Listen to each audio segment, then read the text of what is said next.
Salut! On continue avec Astérix. Et donc, on avait Caius Bellius qui disait Jules César! Et oui. Donc, qu'est-ce que dit Jules César à Caius Bellius? D'accord? Qu'est-ce qu'échangent les deux hommes? Qu'est-ce qu'ils vont se dire? Qu'est-ce qu'ils vont échanger? Je vais prendre un peu une voix comme ça, très.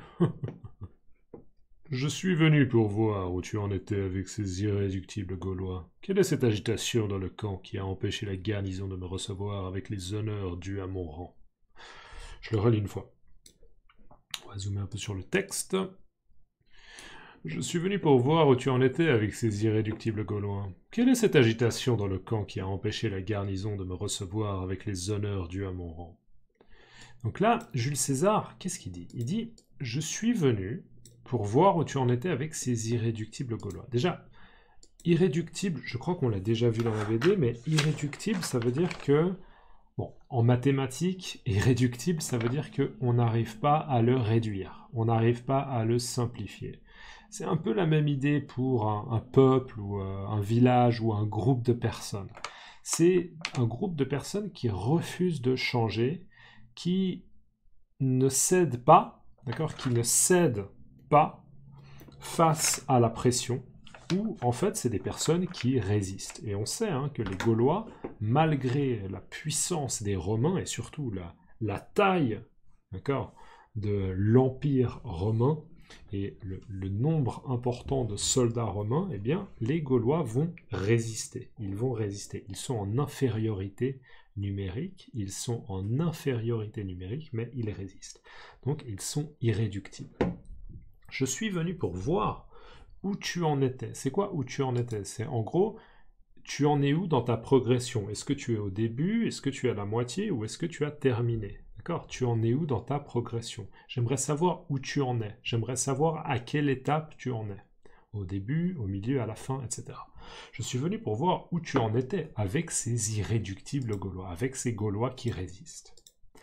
Quelle est cette agitation? D'accord? L'agitation. Déjà, agiter, souvent sur une bouteille de jus d'orange, vous aurez agité avant l'emploi, ou bien secoué, agité. D'accord? Là, j'ai la bouteille et je l'agite. D'accord? Le jus d'orange, s'il y a de la pulpe, c'est agréable si elle est un peu partout, pas si elle est accumulée juste au fond. D'accord? Donc on agite la bouteille.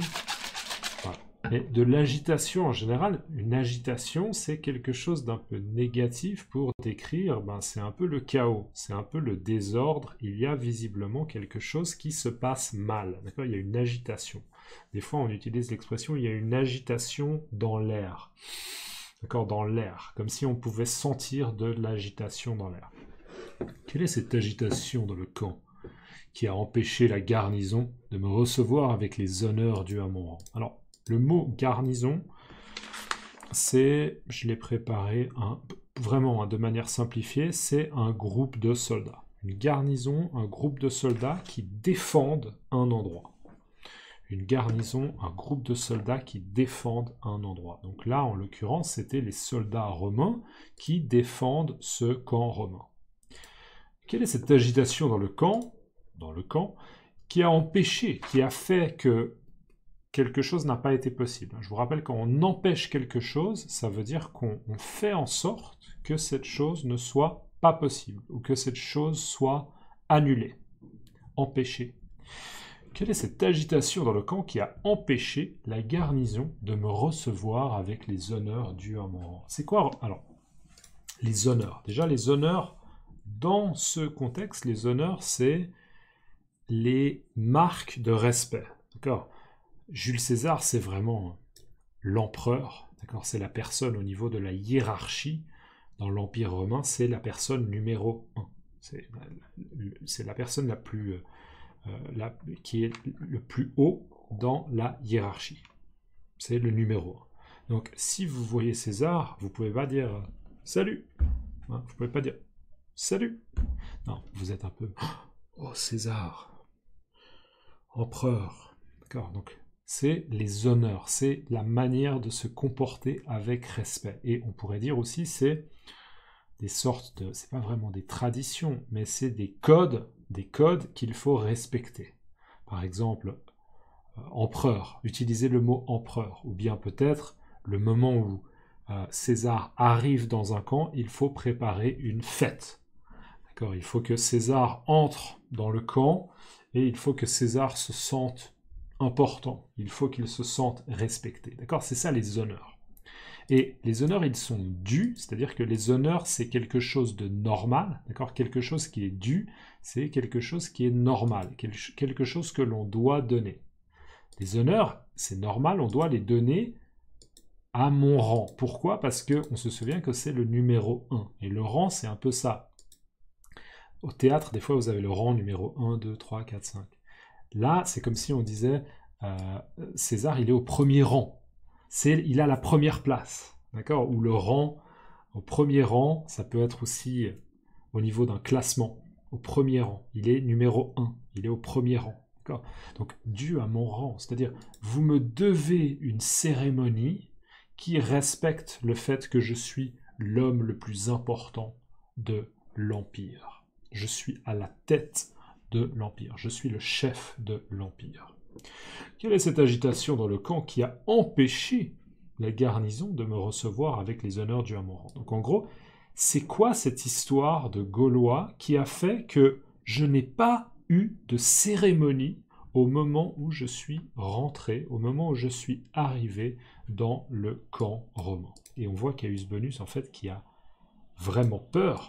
D'accord, il est en panique, on pourrait dire il est en panique parce qu'il se rend compte en effet qu'il a manqué de respect à Jules César. Et donc, il risque gros. D'accord, il risque gros, c'est une expression pour dire que la situation est très problématique pour lui et que peut-être la punition va être très très sérieuse. Je suis venu pour voir où tu en étais avec ces irréductibles Gaulois. Quelle est cette agitation dans le camp qui a empêché la garnison de me recevoir avec les honneurs dus à mon rang? Et là, Caius Bonus essaye de se justifier. On voit, hein, il regarde comme ça au sol, même avec ses pieds, il a un petit peu cette position où ça traduit un peu, ça traduit son malaise. Hein. On voit son malaise, il dit c'est que justement, nous sommes en train de lutter contre des Gaulois. C'est que justement, nous sommes en train de lutter contre des Gaulois. Des Gaulois? Combien de Gaulois? Hein? César qui lui dit, des Gaulois? Combien de Gaulois? Là, Caius Bonus, il dit quoi? Il dit, c'est que justement, alors le justement, là, c'est un mot qui veut dire, ben, on est en train de parler de ça, on est en train de parler des Gaulois, et je veux justement parler des Gaulois. Donc, pour parler de ça, pour réagir à ce que tu viens de dire, on est précisément en train de faire quelque chose. J'ai quelque chose à te dire. C'est que justement, en parlant des Gaulois, nous sommes en train de lutter contre les Gaulois. D'accord ? Actuellement, il y a un combat, il y a un affrontement, il y a un affrontement entre des Romains et des Gaulois. On est en train de lutter. Hein. Lutter contre quelqu'un, c'est se battre contre quelqu'un. Lutter. C'est que justement, nous sommes en train de lutter contre des Gaulois. Donc en ce moment, on est en train de se battre contre des Gaulois. On est en train de s'occuper du problème. Et là, César lui demande, des Gaulois? Combien de Gaulois? Des Gaulois, combien de Gaulois? Donc il y a combien d'individus? Il y a combien de personnes? Est-ce que c'est, je ne sais pas, 500, 1000, 1500? D'accord? C'est combien de Gaulois dont on s'occupe? Et Caius Bonus, qui a honte, hein, parce qu'on voit que le texte, regardez, en comparaison avec ça, le texte est vraiment petit. Ça veut probablement dire que Caius Bonus dit deux, d'accord, il n'arrive pas à le dire fort parce qu'il a honte. C'est une honte. Hein. Il y a juste 2 Gaulois qui posent un énorme problème pour le camp romain, d'accord. Donc encore une fois, on va réviser. Les Gaulois sont clairement en infériorité numérique, encore plus parce qu'on parle juste d'Astérix et de Panoramix. Il s'agit juste de 2 Gaulois, d'accord? Donc ils sont en claire infériorité numérique, évidente, mais pourtant, Caius Bonus n'arrive pas à se débarrasser du problème. Et on voit la réaction immédiate de César, qui...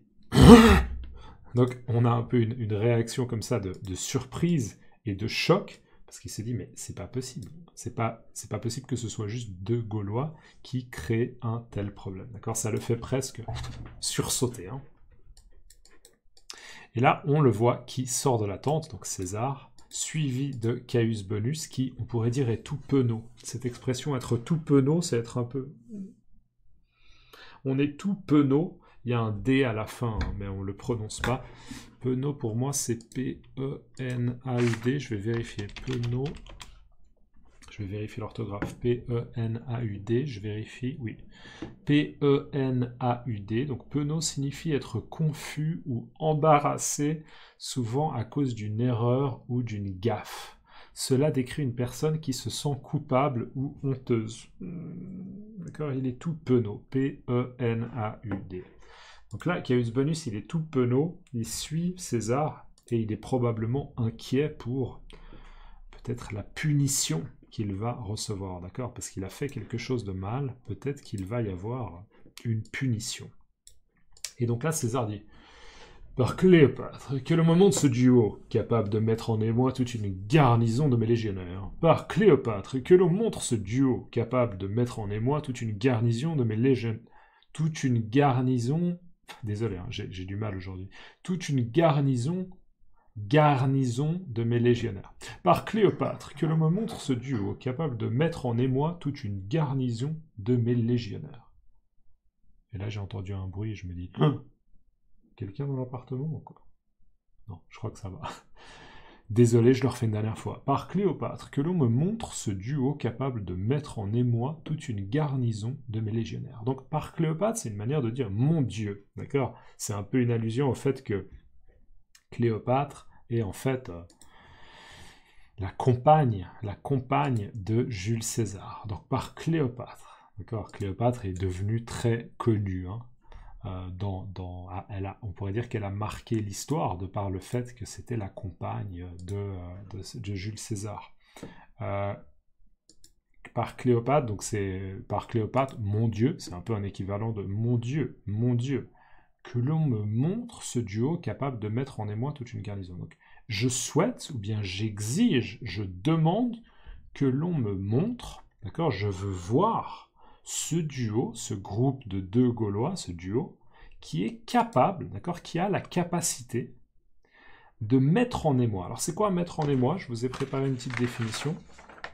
Mettre en émoi, c'est provoquer une agitation, une inquiétude, un trouble, d'accord, donc c'est négatif, et ça peut mener à une situation qui crée du stress ou de l'anxiété, d'accord.